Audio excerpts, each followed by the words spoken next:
আমি একটি কথা থেকে অন্যদিকে গিয়েছিলাম যে এক ভদ্র মহিলা আমার কাছে এসেছেন ইসলাম গ্রহণ করবার জন্য। আমি তাকে জিজ্ঞাসা করলাম, এফিডেভিট সব কমপ্লিট করেছেন এবং আইনি সমস্ত পদক্ষেপগুলো শেষ করেছেন, বললাম যে আপনি ইসলাম কেন গ্রহণ করবেন? যারাই আমার কাছে এই টাইপের আসে আমি জিজ্ঞেস করি, কারণ আমার তো জানা আছে যে বাংলাদেশের আমাদের মানুষের প্র্যাকটিস দেখে তো তার ইসলাম গ্রহণ করার কথা না, আরও ইসলাম থেকে পালানোর কথা।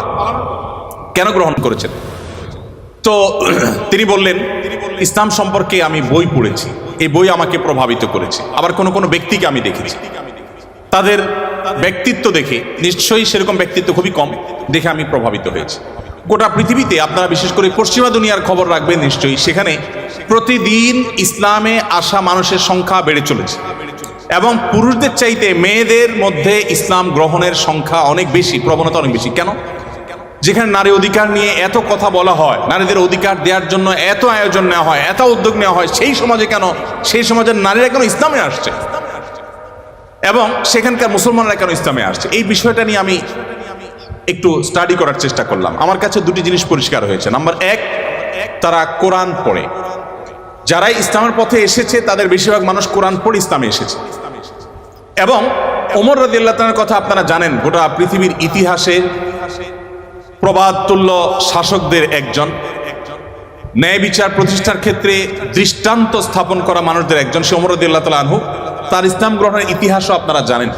তিনি কিন্তু নবী সাল্লাল্লাহু আলাইহি সাল্লামকে হত্যা করার দায়িত্বে নিয়োজিত হয়ে সে দায়িত্ব পালন করার জন্য যাচ্ছিলেন। প্রতিমধ্যে তিনি তার বোন ভগ্নিপতির কণ্ঠের তেলাওয়াত শুনেছেন। এই ঘটনা বিভিন্নভাবে বর্ণিত হয়েছে, আপনারা জানেন। সেই তেলাওয়াত তাকে এতটা প্রভাবিত করেছে যে তিনি হত্যার পরিবর্তে বরং মুহাম্মদ সাল্লাল্লাহু আলাইহি সাল্লামের কাছে হাত দিয়ে তার হাতে ইসলাম গ্রহণ করেছেন। তার মানে কোরআন সামান্য একটু শোনার পর তার ভিতরে এরকম প্রভাব পড়েছে। আপনাদেরকে আরেকটা গল্প শোনাতে চাই। তোফাইল ইবনে আমর আদ-দুসি একজন বড় মাপের কবি ছিলেন ইয়েমেনের। শুধু বড় মাপের নয়, আমরা জাতীয় কবি বলে, তখনকার জাতীয় কবির কালচার ভাবে ছিল না, যদি থাকতো হয়তো তিনি ইয়েমেনের জাতীয় কবি থাকতেন তখনকার। তোফাইল ইবনে আমর আদ-দুসি, দুস ওনার গোত্রের নাম। উনি যেহেতু বড় সাহিত্যিক এবং কবি ছিলেন এবং সেই সময়ে কবি সাহিত্যিকদের অনেক কদর ছিল, বড় বড় রাজদরবারগুলোতে কবি সাহিত্যিকদেরই পদচারণা সবচেয়ে বেশি ছিল এবং সবচেয়ে বড় পুরস্কারগুলো তারাই জিততেন। প্রশংসা করে রাজাদেরকে বিভিন্ন কবিতা, বিভিন্ন পংক্তি, বিভিন্ন লেখা এগুলো উপহার দিলেই পুরস্কার পেতেন। তো তোফাইল ইবনে আমর আদ-দুসি যেহেতু সাহিত্যিক ছিলেন, ভিআইপি ছিলেন, তিনি মক্কা উমরা করতে এসেছেন। মুহাম্মদ সাল্লাল্লাহু আলাইহি সাল্লাম তখন গোপনে ইসলাম এর দাওয়াত দিচ্ছেন। মক্কায় আসার পর তার বন্ধু বান্ধব যারা মক্কায় ছিলেন কবি সাহিত্যিক, তারা বললেন, দেখো আমাদের এখানে তো একটা লোক, তার কথা শুনলেই মানুষ তার জাদুতে আক্রান্ত হয়ে যায়, বাপদার ধর্ম ছেড়ে দেয়। তো তোমার ব্যাপারে আমরা আশঙ্কা করছি যে তুমি এরকম অবস্থার মধ্যে পড়তে পারো। তাহলে একটা বুদ্ধি হলো, তুমি কানের মধ্যে তুলো দিয়ে রাখো, দোনো কানের ফুটো এমনভাবে বন্ধ করে দাও যে তুমি ওমরা যখন করবা, তওয়াফ করবা, সাই করবা, এই টাইমে যাতে ওই ভদ্রলোকের কোনো কথা তোমার কানে না আসে, অ্যাটলিস্ট এই সময়টা তুমি এভাবে একটু পার করো। তিনি তাদের পরামর্শ অনুযায়ী দোনো কান বন্ধ করে ফেললেন এবং তিনি ওইভাবে কিন্তু ওমরার কাজ শেষ করলেন। একটা পর্যায়ে তার মনে হলো যে আমি এত বড় সাহিত্যিক মানুষ, বুদ্ধিজীবী মানুষ, পড়াশোনা করা মানুষ, একটা মানুষ কথা বলবে আর আমি গলে যাব, ভুলভাল বললেও আমি সেটা মেনে নিব, আমি তো এত অর্বাচীন না, আমাকে এত ভয় কেন পেতে হবে? তিনি কানের তুলোটুলো খুলে ফেলে দিন এবং এরপর তিনি হারামের কোন এক জায়গা থেকে কোরআনের কিছু আয়াতের অংশ বিশেষ তার কানে আসলো। আসার পর তিনি সাহিত্যিক মানুষ, বুঝলেন যে এটা তো এই মানের ভাষা, এই মানের সাহিত্য, এটা তো কোনো মানুষের রচনা হতে পারে না, বা এই ধরনের রচনা তো আমি আগে পড়ি নাই, এটা তো একটু ব্যতিক্রম মনে হচ্ছে। তিনি তখন মুহাম্মদ সাল্লাল্লাহু আলাইহি সাল্লামকে অনুসরণ করতে শুরু করলেন। পেয়ে গেলেন আলী রাদিয়াল্লাহু তাআলাকে, সম্ভবত আলীরই তেলাওয়াত শুনেছেন। তখন আলী রাদিয়াল্লাহু তাআলাকে বললেন, দেখো আমাকে তার কাছে নিয়ে যাও, মুশকিল হলো আমার বন্ধু বান্ধবরা দেখলে তো আমার জাত যাবে, বা তারা আমাকে এমন আছে টর্চারও করতে পারে, তাহলে এক কাজ করো, নিয়ে চলো। আলী রাদিয়াল্লাহু সামনে সামনে যাচ্ছেন, উনি পিছিয়ে পিছিয়ে যাচ্ছেন। যে পরে তিনি ইসলাম গ্রহণ করলেন এবং তিনি অনেক টর্চারের মুখোমুখি হলেন। তার মাধ্যমে ইয়েমেনে ইসলাম ঢুকে, প্রথম ব্যক্তি ইয়েমেন থেকে ইসলাম গ্রহণ করা। আমি আপনাকে 50টা ঘটনা শোনাতে পারবো যে মানুষগুলো ইসলাম গ্রহণ করেছেন শুধুমাত্র কোরআন স্টাডি করে, কোরআন পড়ে। আমি আপনাদেরকে আজকে আহ্বান করে যেতে চাই, বাই চান্স মুসলমান আমরা যারা আছি, আমরা একটু ইসলামটাকে বোঝার চেষ্টা করি, আমরা ইসলামটা একটু জানার চেষ্টা করি। আমরা অনেকে মনে করি কোরআন হাদিস এগুলো হুজুরদের সাবজেক্ট, এগুলো শুধু ওনারা পড়বেন, আমরা শুধুমাত্র হুজুরদের মুখের দিকে তাকিয়ে থাকবো আর শুনবো। আপনি সেই ধর্মের অনুসারী যে ধর্মের প্রথম নির্দেশ কিন্তু নামাজ পড়া নয়, যে ধর্মের প্রথম নির্দেশ কিন্তু রোজা রাখা নয়, যে ধর্মের প্রথম নির্দেশ হলো ইকরা, তুমি পড়ো। আপনি সেই ধর্মের মানুষ যেই ধর্মে আপনাকে জ্ঞান ভিত্তিক দিন আপনাকে গ্রহণ করতে বলা হয়েছে। আল্লাহ সুবহানাহু ওয়া তাআলা কোরআনে বলেছেন ফাআলাম আন্নাহু লা ইলাহা ইল্লাহ। ইমাম বুখারী রাহমাতুল্লাহ আলাইহি কোরআনের পর সবচেয়ে বড় বিশুদ্ধতম আপনার ব্যাখ্যা গ্রন্থ, সেখানে আল্লাহ রাব্বুল আলামিন যে কোরআনে আয়াতে বলেছেন এর আলোকে ইমাম বুখারী রাহমাতুল্লাহ একটা অধ্যায় রচনা করেছেন। আপনারা জেনারেল ব্যাকগ্রাউন্ডের মানুষ, আপনাদেরকে আমি কিছু এমন তথ্য দিতে চাই যেগুলো হয়তো আপনাদের জানা নেই, এবং সেটা এই জন্য দিতে চাই যে মুসলমানদের জ্ঞান বিজ্ঞানের চর্চা কোন লেভেলে ছিল, বিজ্ঞান তো বটে, সাধারণ জ্ঞানের চর্চাও কোন লেভেলে ছিল। ইমাম বুখারী রাহমাতুল্লাহর যে বুখারী শরীফের কথা আপনারা শুনেন, এই বুখারী শরীফ এটার যে শুধু ইয়েগুলো আছে, টাইটেলগুলো আছে, অধ্যায় এবং পরিচ্ছদের যে শিরোনামগুলো আছে, শুধু এই শিরোনামগুলোর ব্যাখ্যায় ভারতবর্ষের লেখক আছে, সারা ওয়ার্ল্ডের অন্যান্যগুলো বাদই দিলাম, শাইখুল হাদিস জাকারিয়া রাহমাতুল্লাহ আলাইহি ভারতের সাহারানপুরের উত্তরপ্রদেশের, তার লেখা আত-তারাজম ওয়াল আবওয়াব আছে। আপনার এই টেবিলের এই মাথা থেকে মাথা পর্যন্ত হয়ে যাবে সবগুলো ভলিউম রাখলে। এতগুলো ভলিউম ভর্তি কিসে? শুধুমাত্র সহিহ বুখারীর শুধুমাত্র যে টাইটেল বা শিরোনাম আছে তার ব্যাখ্যা। এবং এগুলো এতটা একাডেমিক এবং এতটাই আপনার ডিপ নলেজের বিষয় এবং এলমি বিষয়, একাডেমিক বিষয়, যে আপনি যদি এখানে প্রবেশ করেন তাহলে আপনি এটার ভেতরে শুধু ঢুকতেই থাকবেন এবং সামনে আগতে থাকবেন। এটা আমাদের ঐতিহ্য। যাই হোক, তো ইমাম বুখারী রাহমাতুল্লাহ আলাইহির একটা অধ্যায়ের শিরোনাম ছিল এরকম যে তিনি লিখেছেন বাবুল কাউলি বিল ইলমি, বাবুল ইলমি ক্বাবলাল কাউলি ওয়াল আমালি বি। অর্থাৎ সে অধ্যায় এখানে রচনা করা হচ্ছে যে অধ্যায়ে প্রমাণ করা হবে ইসলাম কোনো কথা বলবার আগে, কোনো কাজ করবার আগে মানুষকে সেটা জানার নির্দেশ করে। অর্থাৎ আগে জ্ঞান অর্জন করো, তারপরে তুমি করো।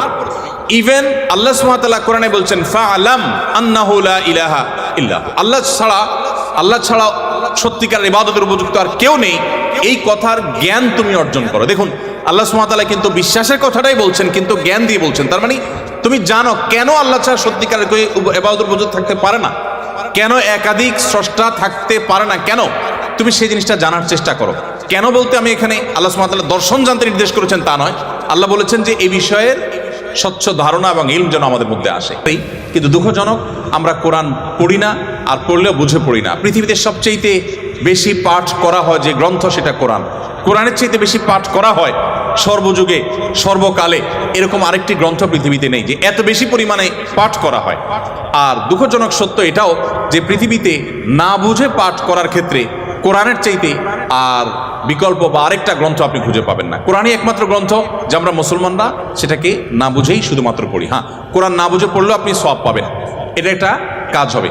না বুঝে পড়লে কি লাভ হবে আমরা অনেকে বলি। আজকাল আপনারা জানেন অনেক টেকনোলজি আবিষ্কার হয়েছে, আপনারা টেকনোলজির লোক, যে একটা সিম্পল জিনিস আমাদের সবার হাতে হাতে আছে, স্মার্টফোন। আমরা যদি বলি হাই শ্রী কল অমুক, সাথে সাথে কিন্তু আপনার কোনো টিপাটিপি ছাড়াই সেই অমুককে কল করবে, মোবাইল করবে না ডিভাইস। এখন তো আপনার আপনি কোনো রুমে বসে বলছেন যে গরম লাগছে, এসিটা অন হয়ে যাবে। আপনি জাস্ট বললেন, নির্দিষ্ট শব্দ উচ্চারণ করলেন যে আপনার কাছে গরম লাগছে, এসিটা অন হয়ে যাবে।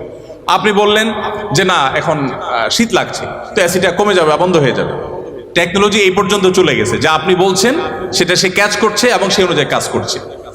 তো এই যদি টেকনোলজির কারামতি হয় তাহলে কোরআন আপনি পাঠ করছেন, এমনকি এমনও হতে পারে কোনো মানুষ কিছু নির্দিষ্ট ওয়ার্ড উচ্চারণ করছে, সেটা মিনিং বুঝে না, কিন্তু ওই ডিভাইস তার মিনিং বা ওই যন্ত্র তার মিনিংটা বুঝে এবং সেটা সে ক্যাচ করে কাজও করে ফেলেছে। সে কিন্তু যা বলেছে নিজেও বুঝে নাই, তারপরও কাজ করেছে।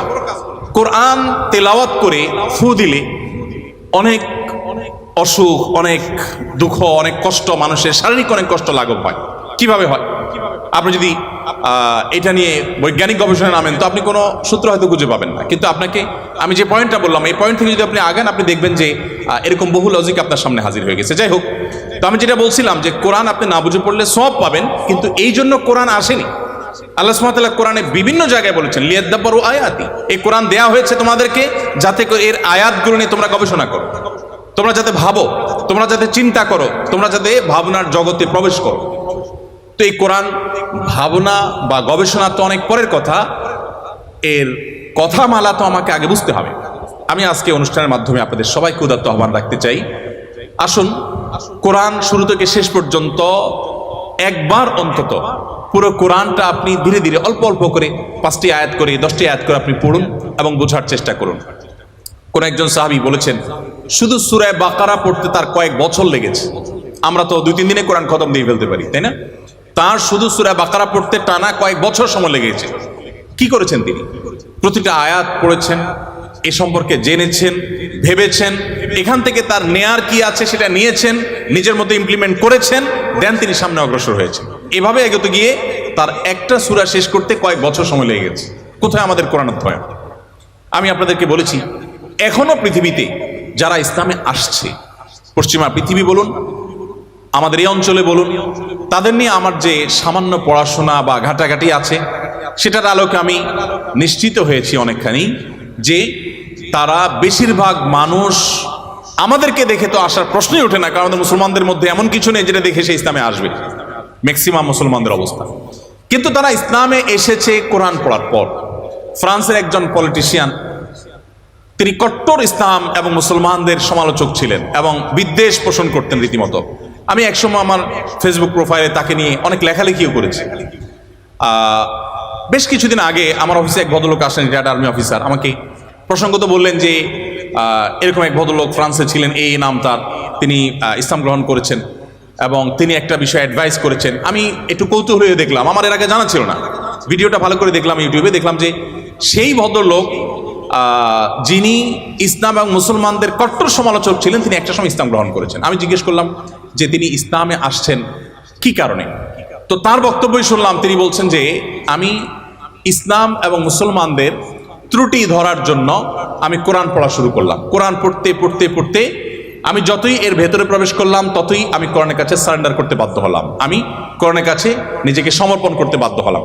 তো আলহামদুলিল্লাহ, তিনি যেভাবে ইসলাম গ্রহণ করেছেন এবং আলোকিত হয়েছেন কোরআন দ্বারা, আমার বিশ্বাস আমরা যদি অ্যাজ এ মুসলিম আমরা পড়াশোনা করি, মুসলিম হই, আমরা বুঝে শুনে মুসলিম হই, আমাদের ইসলাম গ্রহণটা যদি বাই চান্স না হয়ে বাই চয়েস হয়, অর্থাৎ আমরা জেনে শুনে মুসলমান হই, তাহলে সেটা আমাদেরকে অনেক বেশি উপকার দিবে।